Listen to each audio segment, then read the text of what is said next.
Hello there, Josh Berle from MasterCard here with your regular update on October's activities within Project Inclusion. It's been an interesting month where we've taken quite a lot of stock on activities that we've been up to over the past year or so and thinking ahead, and there's been a big focus as well on public affairs activities, not least because we submitted a response to the Bank of England's call for views on diversity and inclusion within the fintech space. So we're really pleased to have done that, and have a look on the Project Inclusion webpage if you want to see the paper that we submitted. We've also been thinking about webinars that we can do based around many of the papers we've done, most notably the lifestyle and values banking paper that was really well received back in September. And we've been thinking more seriously about our work programme for next year and beyond. Things to do with crypto, to do with savings, to do with open banking as well. A lot to focus on there. And we've taken some time as well to hear from others and other projects that are going on that we could collaborate with, most notably UK Finance's view of joining up to produce an inclusion charter, which we hope to be part of, looking at issues around welfare and access to welfare disbursements, trying to gain experience around those who have set up new fintech startups in a social good environment, and many more issues as well. So if any of that sounds of interest to you, as ever, please do get in touch. We'd love to have you, and look forward to speaking with you anon. Hello, my name is Jane G, and I'm the lead for Project Financial Crime at the Payments Association. I'd like to tell you about our most recent meeting held on the 27th of October and just give you a flavour of some of the items that we discussed at that meeting. First of all, we talked about beneficial ownership. The Financial Action Task Force has just had a meeting and released a proposed revised version of Recommendation 24, which is on the transparency of beneficial ownership of legal persons. We have until the 3rd of December this year to respond to that consultation, and we will do that. Secondly, we'd like to bring to your attention FCA activity. Just so you are aware, in the year to July, the FCA cancelled 107 firms' permission to conduct regulated business, and they prohibited 10 individuals. I just want to remind you that you need to carry out a full risk assessment when you introduce any new product, as the FCA has found that there are companies who only do a risk assessment of their business at the beginning of their life, and they don't revise that risk assessment when they introduce new higher risk products. So just be careful that you keep your risk assessment up to date. So this has been a busy month as ever for in the financial crime field. We submitted a response to the Treasury consultations, one on the money laundering regulations, and the other was a review of the entire anti-money laundering regime, the regulatory and supervisory regime, and the outcome of that will be published next summer. One of our key points was to make it clear that there is no level playing field when it comes to fighting financial crime, because there is still an unfair burden, a disproportionate burden on smaller companies.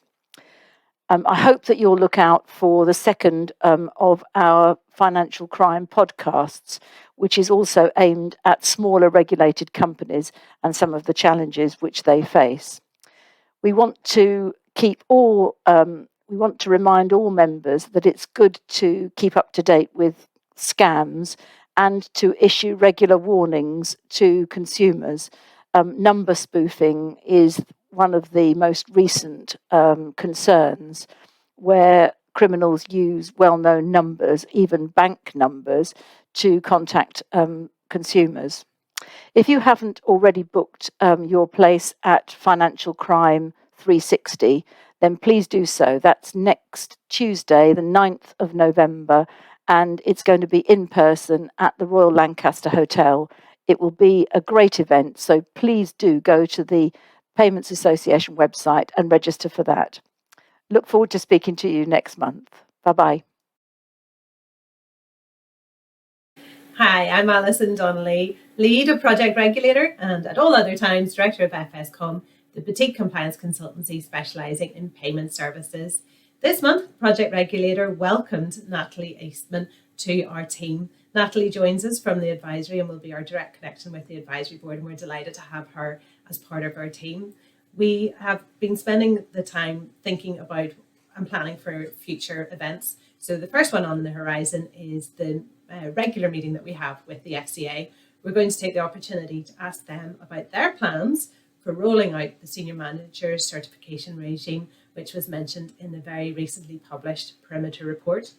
We've also been planning a podcast on Buy Now, Pay Later, which is of course increasingly interesting and coming to more and more attention from all sorts of stakeholders. And so that will be published in the next few weeks.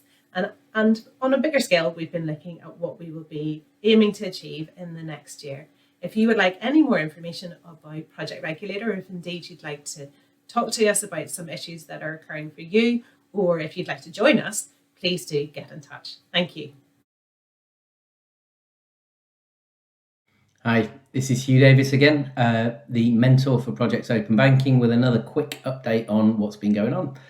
It has been a really busy few weeks actually on Projects Open Banking. So this week we saw the really exciting launch of the Open Banking Guidebook entitled Power to the People, How Open Banking is Transforming Lives.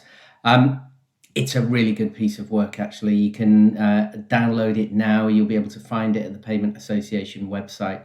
It's a great look into various different use cases and some really interesting insights in the world of open banking.